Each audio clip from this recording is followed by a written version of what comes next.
Hello नमस्कार दोस्तों।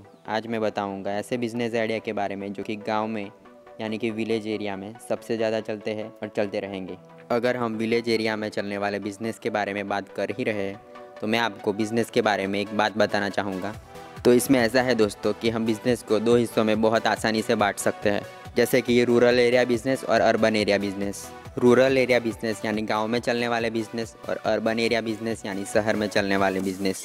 मेरे हिसाब से तो इन दोनों की कंपैरिजन हो ही नहीं सकती, क्योंकि इन दोनों हिस्सों का अपना अपना महत्व और फ़ायदा है। अगर आप इसके बारे में डिटेल में जानकारी चाहते हैं तो मुझे कमेंट करके ज़रूर बताना, मैं इसके ऊपर डिटेल में वीडियो बना दूंगा। क्योंकि इस वीडियो में मैं आपको सिर्फ विलेज एरिया में चलने वाले बिजनेस आइडिया के बारे में ही बताने वाला हूँ। अगर आप सिटी एरिया में रहते हैं फिर भी आप गाँव में जाकर इस बिज़नेस को कर सकते हैं। तो गाँव के एरिया के बिज़नेस में हमें एक चीज़ देखने को मिलती है, वो है मोनोपोली। मोनोपोली माने तो एक अधिकार, जिसके बारे में आप लोगों ने शायद सुना होगा। इसको थोड़ा और डिटेल में एक्सप्लेन करता हूँ मैं। जैसे कि कोई एक गाँव है और उस गाँव में एक ही किराने की दुकान है, तो गांव के सभी लोग उसी किराने की दुकान से किराना खरीदेंगे, क्योंकि लोगों के पास और कोई ऑप्शन ही नहीं होगा। तो इस चीज़ को बिज़नेस की भाषा में मोनोपोली कहते हैं और बिज़नेस के मामलों में इसका बहुत महत्व है। गांव में चलने वाले बिज़नेस की एक और बात है, आपको तो पता ही होगा कि हमारे देश में सबसे ज़्यादा मात्रा में विलेज एरिया पाया जाता है। तो उसकी वजह से इस बिज़नेस को करना बहुत आसान हो जाता है, क्योंकि इसमें कस्टमर यानी ग्राहक की कोई कमी नहीं होगी। तो चलिए दोस्तों, सीधे उन आइडियाज़ पे आते हैं।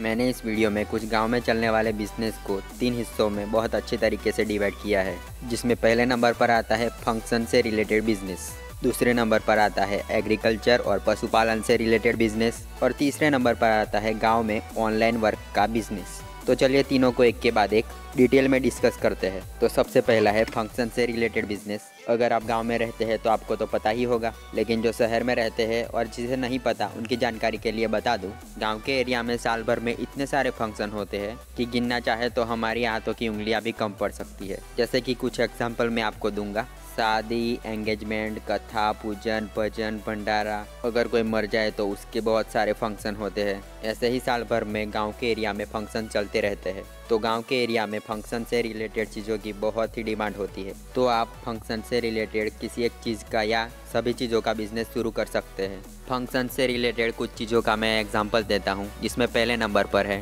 पेपर के प्लेट, बाउल और ग्लास बनाने का बिजनेस। इस बिजनेस को आप एक कमरे से बहुत आसानी से शुरू कर सकते हैं, जिसमें आपको एक पेपर प्लेट मैन्युफैक्चरिंग मशीन की ज़रूरत होगी। इस मशीन की प्राइस कम से कम 40,000 से शुरू होती है, जिसको अपने घर पर लाकर लगाने का खर्चा 25,000 और रॉ मटेरियल का खर्चा 25,000 तक का लग सकता है। ऐसे कुल मिलाकर 90,000 में इस बिज़नेस को शुरू कर सकते हैं। इस मशीन को चलाने के लिए एक अच्छी इलेक्ट्रिसिटी सपोर्ट की ज़रूरत हो सकती है। अगर हम बात करें इस मशीन से होने वाले प्रोडक्शन की, एक मशीन से 10 से 50,000 तक की प्लेट 10 घंटे में निकाल सकते हैं। अगर हम बात करें इस बिज़नेस में होने वाले प्रॉफिट की, तो इसमें 33% तक प्रॉफिट हो सकता है। अगर रॉ मटेरियल खरीद कर प्रोडक्शन करेंगे तो 10 से 20% तक का मार्जिन लग सकता है। अगर रॉ मटेरियल खुद बनाकर प्रोडक्शन करें तो 20 से 30% तक का मार्जिन लग सकता है। इस बिज़नेस की फ्यूचर में होने वाली कंडीशन की बात करें तो ये बहुत अच्छे से ग्रो होने वाला है, क्योंकि इसकी डिमांड हमेशा बरकरार रहेगी। इस प्रोडक्ट की बहुत अच्छी अच्छी लाक्षणिकताएं हैं, जैसे कि ये यूज़ एंड थ्रो प्रोडक्ट है,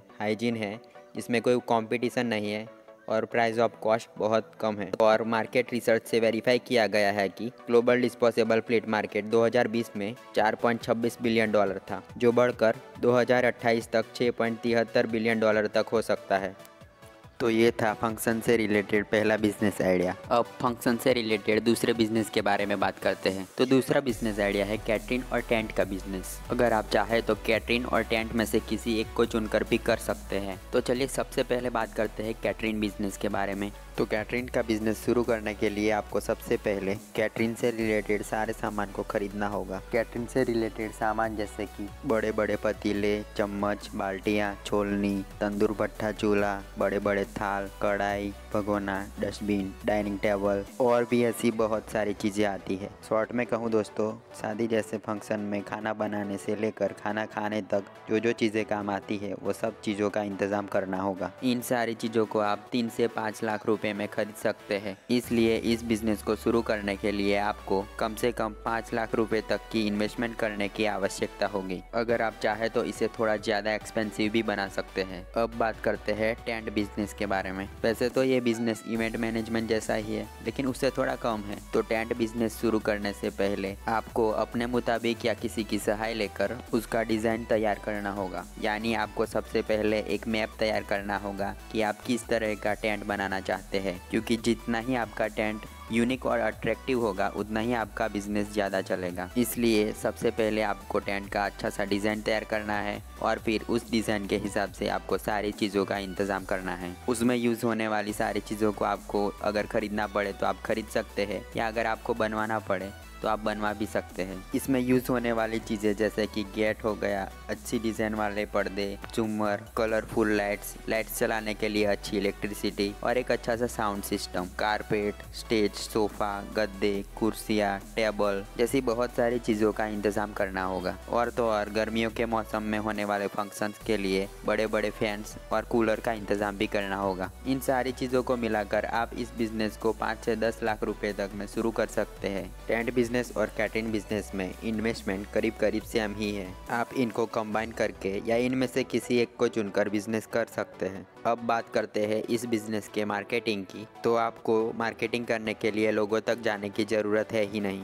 लोग ही आपके पास आने वाले हैं, क्योंकि जिस भी फंक्शन में आपका टेंट होगा वहां आने वाले सारे लोग आपके टेंट और कैटरिंग का शानदार सिस्टम देखेंगे, तो मार्केटिंग अपने आप ही हो जाएगी। यही तो इस बिज़नेस की सबसे बड़ी खासियत है। अभी इस बिज़नेस में होने वाले प्रॉफिट की बात करें तो एक फंक्शन का ऑर्डर मिलने पर आपके साथ काम करने वाले सारे वर्कर को उनके काम के हिसाब से पैसे देने के बाद आपके हाथ में 15 से 20 हज़ार तक आ सकते हैं। अगर हम इस बिज़नेस के फ्यूचर के बारे में बात करें तो ये बिज़नेस कभी भी बंद होने वालों में से नहीं है, क्योंकि ऐसा कभी नहीं होगा कि इंडिया के लोग फंक्शंस मनाना ही छोड़ दे। और तो और फंक्शन के मामलों में इंडिया वाले तो सबसे आगे है। तो आपको इस बिज़नेस के फ्यूचर को लेकर टेंशन लेने की कोई ज़रूरत नहीं है। तो ये थे फंक्शन से रिलेटेड चीज़ों के बिज़नेस। आई होप कि आपको अच्छे लगे होंगे। अगर इसमें कुछ बताना बाकी रह गया हो तो मुझे माफ़ करना, और अधिक जानकारी के लिए मुझे कमेंट करना। आपको जो भी जानकारी चाहिए वो सब ढूंढ के लाऊंगा। अब हमारे 2 मेन टॉपिक बाकी है, एग्रीकल्चर से रिलेटेड बिजनेस और गांव में ऑनलाइन वर्कशॉप का बिजनेस, जिसके लिए मैंने वीडियो का पार्ट 2 बनाया हुआ है। लिंक डिस्क्रिप्शन बॉक्स में है,